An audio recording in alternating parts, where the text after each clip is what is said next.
Hi நண்பர்களே, எல்லோரும் என்ன பண்ணுறீங்க? நாங்கள் இப்போ என்ன பண்ணிகிட்ருக்கோம் அப்படின்னா, திருவிழா கடையில் வந்து நம்ம வீட்டில் எவ்வளோ தான் சாப்பாடு இருந்தாலும் திருவிழா கடையில் வந்து வாங்கி சாப்பிட்றது வந்து எல்லாருக்குமே ரொம்ப பிடிக்கும்.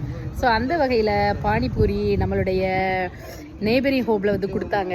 ஸோ வந்து வாங்கி வச்சுருக்கேன். நல்லா வாசமாக இருக்குது. நான் சாப்பிட போகிறேன்.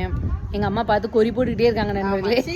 ஒரு நாள் எனக்கு சுத்தமாக பிடிக்காத பண்டம் பண்டத்திலே ஆமா, அவங்களாம் வந்து நேச்சர், அவங்க நேச்சர் பியூட்டி, நேச்சர் ஃபுட்டு தான் சாப்பிடுவாங்க. எந்த இதுவும் சாப்பிட மாட்டாங்க. சரியா, அந்த காலத்து லேடிஸு. அதனால வந்து அவங்க அப்படிதான் சாப்பிடுவாங்க. நம்ம வந்து நம்ம உடம்பையும் கவனிக்க மாட்டோம், எதையும் கவனிக்க மாட்டோம் அப்படின்ட்டு. அதனால அவங்க எப்படி சொல்லிட்டாங்க பத்தில டக்குன்னு கட் பண்ணாம எடுத்துருக்காங்க நண்பர்களே, பார்த்துக்கோங்க.